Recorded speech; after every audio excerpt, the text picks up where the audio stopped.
강의 일정을 살펴보도록 할까요? 네. 1주차, 2주차가 될 것 같은데 프로이트와 고전정신 분석을 살펴보게 될 것입니다. 역동심리학의 대표적인 흐름이죠. 1939년에 프로이트가 죽은 이후로 이제 영국에서 두 개의 심리학이 대립하면서 발전했습니다. 그게 이제 자아심리학과 4주차에 명시되어 있는 클라인의 대상관계 이론. 자아심리학은 안나 프로이드가 자아에 초점을 맞추면서 이론을 전개했어요. 정신분석을 새롭게 발전시킨 심리학 흐름이에요. 정신분석 흐름입니다. 이 자아에 초점을 맞추기 시작한 데에도 역사적인 배경이 있어요. 이거를 자아심리학 설명할 때 말씀을 드리겠습니다. 지금 설명드리면 또 길 수 있는데. 간단하게 말씀드리면 프로이트가 후기 구조 모델을 이야기합니다. 그 후기 구조 모델이 탄생하게 된 거에는 지형학적 모델이 중기에 있었는데 그것은 마음을 무의식, 전의식, 의식 잘 아시죠? 그렇게 나누었다가 후기에 자, 초자, 이드 이렇게 이제 구분하게 돼요. 3분서를 갖게 되죠. 왜 이렇게 바뀌었을까요? 거기에는요. 무의식의 개념이 바뀌면서 그렇게 되었습니다. 무의식의 개념이 어떻게 바뀌었냐면 의식적인 자아와 무의식적인 자아가 있다는 것을 안 거예요. 초자도 대개는 무의식적인 거예요. 중기 모델에서는 억압된 욕동의 표상과 정서, 감정이 무의식에 있다고만 생각했는데 이제 후기 구조 모델에 가면은 자아도 의식적인 자아와 무의식적인 자아가 있다 이렇게 설명을 하게 돼요. 그건 무슨 말이냐면 우리에게 이 억압이라고 하는 것 되게 무의식적인 개념이에요. 본능과 문명의 갈등 속에서 우리는 어떻게든 이 본능을 다스리고 제어하고 조율할 필요가 있잖아요. 그렇죠? 그것을 이제 프로이트는 억압이라고 하는 과정으로 설명을 했었는데 이 억압은 여러분 생각처럼 의식적으로 일어나는 게 아니라 무의식적으로 일어나는 거예요. 그래서 안나 프로이트가 생각을 한 거예요. 아버지를 잘 따라갔던 사람이죠. 안나 프로이트가 생각해 보니까 무의식에 있는 욕동을 의식화하는 게 정신분석의 목표가 되어서는 안 돼요. 그거 했다고 해서 치료가 일어나는 건 아니라는 사실을 더 많이 생각하게 된 거예요. 프로이트도 물론 그때 이제 자신의 이론을 전개할 때 그거에 대해서 이야기를 했어요. 그러니까 우리 이제 그런 이야기 하는 거예요. 무의식을 알았어요. 그런데 뭐 제가 바뀌는 건 없는데요. 이런 이야기 한단 말이죠. 성찰했어요. 통찰했는데 이 인지를 왜곡된 인지를 건드린다는 것이 여러모로 해서 그게 치유와 맞닿아 있지는 않습니다. 저는 뭐 이건 자신 있게 말씀드릴 수 있어요. 그 통찰을 했다고 해서 결코 치유가 일어나지 않습니다. 그 질문이 바로 안나 프로이트가 했던 질문. 왜냐하면 그것은 뭐 지식을 높여주긴 했어요. 통찰을 높여주긴 했지만 여전히 무의식적으로 내가 작동되고 있는 내 몸 안에서 내 마음 속에서 작동되고 있는 이런 어떤 방어적인 자아의 그런 메커니즘을 전혀 건드리지 않는 거예요. 그냥 무의식이 있는 것만 드러낸 거지 그것을 꼭꼭 내리 누르고 있는 자아의 활동에 대해서는 전혀 이야기하지 않는 거예요. 그래서 안나 프로이드는 자아를 좀 더 유연하게 해야 되고 현실적으로 만들어야 되고 강화시켜야 하는 그런 자아심리학의 목표를 새롭게 주장하기 시작한 거예요. 그런데 이렇게 안나 프로이드가 자아에 초점을 맞추면서부터는요, 전혀 다른 방향으로 정신분석이 흘러갈 수밖에 없었는데, 왜냐하면 자아를 어떻게 강화할 것이냐가 이제 핵심적인 주제가 된 거잖아요. 무의식의 욕동을 의식화해봤자 자아는 건드리지 않은 거잖아요. 무의식적으로 일어나고 있는 자아의 방어 기제에 대해서는 건드리지 않았잖아요. 그러면서 자아심리학자들의 초점은 뭐였냐면 자아는 어떻게 해서 발전하는가, 성장하는가, 강화하는가 이런 주제에 초점을 맞추면서는 이게 정신분석이 전혀 다른 방향으로 갈 수밖에 없었네요. 그게 뭘까요? 그 당시 이제 2차 세계대전 끝나면서 보육원에 많은 고아들이 있었어요. 그때 자아심리학자였던 스피츠가 그들을 관찰했어요. 그리고 또한 이 자아심리학자였던 마가렛 말러가 누구를 관찰했을까요? 엄마와 아이의 그 상호 소통의 과정을 또 관찰했어요. 제이콥 스미드 그 당시에 아이와 엄마의 이 측면들을 관찰한 많은 자아심리학자들이 왜 관찰했을까요? 자아는 어떻게 강화되는지를 보려고. 그러면서 그들이 우리 이제 자아심리학 나오겠지만 그들이 발견한 건 뭐였냐면 공감적 조율, 정서적 연결, 심리적 안정기지, 융합, 공생 이런 개념들이 탄생하는 거예요. 자아에게 이런 것이 없으면은 강화되지 않아요. 자아가 결코 튼튼해지지 않아요. 자아가 튼튼하지 않으면 아무리 뭐 지식을 알려주든 뭐 이게 문제가 되었던 억압된 욕동을 알려주든 아무 상관이 없어요. 치유가 되지 않아요. 그러면서부터 임상적 상황이 달라지게 됩니다. 분석적인 이 개입의 측면도 변화가 일어나는 거예요. 아, 분석가가 내담자의 자아를 강화시켜야 되는구나. 그럼 똑같이 뭐겠어요? 정서적 연결, 공감적 조율, 심리적 안전기지. 이런 개념들이 분석적 상황에서 대단히 중요한 것으로 주목되기 시작한 것. 전혀 다른 방향으로 가고 있죠. 프로이트는 이런 데 별로 관심이 없었어요. 관심이 전혀 없었다고 얘기하는 건 좀 그렇고, 관심이 있었어요. 있었는데, 이쪽 방향으로 간 거예요. 대인관계 이론으로, 설리반의 대인관계 이론으로 가면 더 심해요. 물론 이제 설리반은 거기까지 가지는 못했지만, 이 대인관계 이론의 핵심은 불안 이론입니다. 대인관계 이론은 잘 들어보세요. 이 부모가 있어요. 부모가 불안이 높느냐, 낮느냐, 이걸 아주 중요하게 생각했던 사람이 설리반입니다. 왜냐? 아까 관계를 추구한다고 했죠. 아이는 부모가 불안을 갖게 되면 불안을 유발시키는 어떤 행동을 안 하려고 할 거예요. 그리고 부모가 불안이 없는 상태로 만들기 위해 대단히 노력하게 될 거예요.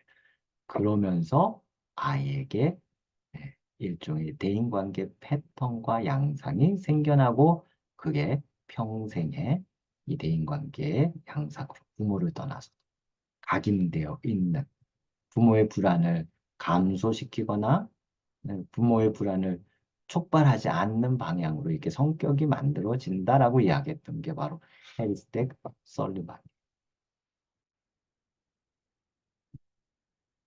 그리고 이제 그 대인관계 이론 나중에 이제 관계정신분석에도 영향을 끼쳤죠. 4주차에는 멜라니 클라인과 클라인 학파에 대해서 배우게 될 겁니다. 멜라니 클라인은 욕동 심리학을 관계까지 이어간 사람입니다. 이 클라인 학파에서 중요한 개념은 죽음 중독입니다. 죽음 중독. 죽음 중독에 대해서는 4주차에 설명을 드리도록 하겠습니다. 죽음 중독의 핵심 이론입니다. 이 죽음 중독이 어디에서 나온 걸까요? 아까 제가 프로이트의 본능 이론 설명하면서 몇 중 이론이라고요? 몇 중 본능 이론? 이중 본능 이론. 성과 공격성. 이 공격성을 표현하기 위한 개념이 바로 죽음 충동이에요. 죽음 충동은 나를 파괴와 파멸로 몰고 가는, 그러니까 즉, 자연의 대지로 나를 다시 병합시키는 그런 욕동이 있다는 거예요, 인간에게. 프로이트가 이걸 얘기했습니다. 즉, 살고자 하는 삶에 대한 강렬한 의지인 성적인 본능이 있지만 자기를 파괴하고 파멸로 몰고 가서 결국엔 자연의 대지에 병합되고 어쩌면 그 상태가 제일 편안할 수 있잖아요. 사실은 이게 이제 관계 이론에 가서는 관계 갈등에서 이 극단적인 비공감적 환경 속에서 사람은 두 가지 중에 하나를 선택하게 될 거예요. 뭘까요? 간단합니다. 존재하느냐, 존재하지 않느냐. 이런 논의로 바뀌어지게 됩니다. 그러니까 에로스와 타나토스, 삶의 본능과 죽음의 본능 사이의 갈등은 존재와 비존재의 갈등으로 이제 관계 이론에서 넘어가게 됩니다. 여러분 사람이요. 저와 여러분 똑같습니다. 저와 여러분은 주변에 그래도 우리를 지탱시켜줄 사람들이 있잖아요. 없다고요? 없으면 생존하기가 어려워요. 이게 이제 관계 이론을 이해하는 아주 주장이라고 볼 수가 있습니다. 핵심 주장입니다. 그래도 저와 여러분은 주변에 우리를 지지해 줄 수 있는 동료도 있고, 가족도 있고, 많은 사람들이 있잖아요. 그러니까 우리는 한 번도 그렇게 생각해 보지 않을 수 있지만, 극단적인 비공감적 환경에 사람이 내몰리게 되잖아요. 아마 여러분들도 언젠가는 그런 걸 경험했을 수 있어요. 경험하셨을 수 있어요. 극단적인, 아무도 나를 알아주지 않아요. 전부 다 내가 이상하고 나쁜 사람이고 좋은 사람이 아니라고 이야기해요. 이런 비공감적 환경 속에 내몰리게 되면 사람은 결국 존재할 것이냐, 비존재할 것이냐를 선택하게 되는데, 존재를 선택한다면 이 사람 미치거나 증상이 생기거나 이건 당연한 일이에요. 존재하려면. 이게 인간에 대한 아주 여러분 오늘 마음속에 꼭 갖고 가야 되는 내담자를 만났을 때 여러분 가져야 되는 생각이에요. 내담자들이요. 여러분 상담 받으러 왔잖아요. 그건 기적이에요. 저는 그렇게 생각합니다. 기적입니다. 기적. 죽으려고 했는데 상담을 받으러 왔다. 이렇게 보실 수 있어요. 꼭 그 죽음이라는 것은 육체적인 죽음을 의미할 수도 있지만 그게 아니라 그냥 나 자신을 그냥 무기력하게 완전히 만들어 버리는 거거든요. 그렇게 하지 않고 생존해서 상담자를 찾아왔다라고 한다면 기적이라고 말씀드릴 수 있어요. 그 우리는 정말 존중과 관심을 갖고 이 내담자를 만날 수 있어야 되겠죠. 그게 아까 관계 유지의 이 이야기입니다. 부모가 극단적으로 비공감적이란 말이에요. 그러면 그 비공감적인 부모에게 나를 맞춰야 되잖아요. 나를 맞춰야 된단 말이에요. 그러면은 어쩔 수가 없어요. 증상이라고 불릴 만한 무엇인가가 생겨나는 거는 어쩔 수가 없어요. 뭐, 우울감 뭐 이런 거는 어쩔 수가 없다. 왜? 존재로 선택을 한 거니까. 그래서 코웃이 방어를 존중하라는 말이 거기서 나오고. 그건 그 사람은 아주 강력한 파워예요. 힘이 될 수도 있는 거. 그게 사람에 대한 이제 이해가 달라지는 거예요. 그럼 비존재, 그냥 죽음을 선택할 수도 있죠. 이번에 우리가 이성균 사건을 보면서 알 수가 있잖아요. 그 정말 명배우 아닙니까? 그 명배우였던 이성균 씨가 네, 극단적인 이 비공감 상태 어디에서도 이성균을 알아주지 않잖아요. 기사든 뭐 경찰에서든 그리고 이제 광고회사에서도 영화사에서도 다 알아주지 않잖아요. 사람이 그러면 정말 선택할 수 있는 길이 몇 안 됩니다. 그러니까 우리가 내담자를 만났을 때 예, 그 내담자들이 보이는 증상 혹은 방어 이런 것들을 직면시키고 이건 되게 그러니까 인간에 대한 이해가 얄팍한 거예요. 아주 얄팍한 거. 아이고 이 내담자는 어떻게 이게 감정에 접촉을 못하냐. 아, 이 내담자 완전 이거 내 상담하기가 짜증이 나네. 예, 아니에요. 되게 얄팍한 이해예요. 그래서 어느 순간에 내담자한테 그런 말 하죠. 선생님, 저는 선생님 이야기에서 감정 못 느끼겠어요. 감정을. 이거 문제 아닙니까? 선생님이 이야기한 거 한번 돌아보세요. 어디 감정이 있나. 그러니까 당신이 문제가 있는 거예요. 이렇게 상담을 갑니다. 되게 얄팍한 일. 그거는 그 사람의 위대함이 될 수도 있어요. 위대함. 네. 위대함이에요, 위대함. 생존을 가능케 했던 위대함이. 물론 이제 이런 것들에 대해서 우리가 좀 더 그럼 어떻게 해야 되나요? 뭐 이런 질문들 할 수가 있죠. 관계 맺기 있다. 뭐 이제 이렇게도 설명드릴 수가 있어요. 우리는 이 삶에 가고 있는 어떤 균형 잡힌 이게 나름의 균형이 있는 시스템이란 말이에요. 거기에서 만약 예를 들어서 감정의 격리를 딱 지적해서 그 감정의 격리를 없애줘 버리잖아요. 그러면 그 감정의 격리를 없애줘 버리면은요, 이 삶 전체의 시스템이 다 붕괴돼 버려요. 시스템이 붕괴된다니까요. 그걸 건드리지 마세요. 그걸 왜 건드리세요? 그거 건드리면 이 사람 시스템이 다 붕괴가 돼요. 시스템이 붕괴가 돼. 우리가 할 수 있는 것은 이 사람의 시스템에 우리가 들어가 자리를 잡는 거예요. 이 사람의 시스템에 우리가 자리를 들어가. 그게 이제 전의 개념 속에도 나타나 있다. 아, 첫 시간부터 너무 이게, 예, 결론을 벌써 다 내어버린 것 같아요. 이 정신분석의 흐름은 너무 결론을 다 내어버려서 공부 이거 해야 되는데. 멜라니 클라인은 그래서 죽음 충동으로 시작해서 인간이 갖고 있는 그런 나쁜 대상과 좋은 대상에 대한 감각 이런 것들 어떻게 통합해 갈 것인지가 치료의 목표가 되었던 그런 정신분석 이론 합하고요. 페어베언과 위니컷, 에릭슨 자기 심리학으로 갈수록 이제 이 관계 이론의 핵심, 관계 이론의 어, 중심된 주장들이 무엇인지를 알 수가 있습니다. 8주차는 이 관계 이론으로 흘러가는 이 마당에도 불구하고 계속해서 프로이트의 역동 이론을 사수하려고 했던 하지만 관계 이론의 이 수정을 가할 수밖에 없었던 그런 수정주의자들에 대해 살펴보겠는데 락강이 있고요. 그다음에 뭐 또 누가 있었죠? 음, 컨버그도 있었습니다.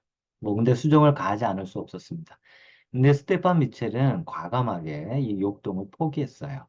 나중에 하인즈 코어도 욕동을 포기할 수밖에 없었는데 왜냐하면 욕동과 관계는 같이 갈 수가 없다. 양립 불가능하다라는 결론에 도달했기 때문에 그랬습니다. 그게 이제 오늘날 현대 정신분석에서 상호주관성, 스테판 미첼과 함께 그 당시에 이제 의합투기했던 루이스 아론이라든가 스톨로란 이런 상호주관성에 걸쭉한 학자들. 그러니까 여기에서는 관계 맺기에 정말 핵심을 두고 어떻게 이 관계를 이해하고 치유적 관계에 대해 우리가 구성해 갈 것인지를 이야기 많이 했던 거죠. 11주차와 12주차는 이론상의 논쟁들, 기법상의 논쟁들. 당연히 논쟁들이 있을 수밖에 없겠죠.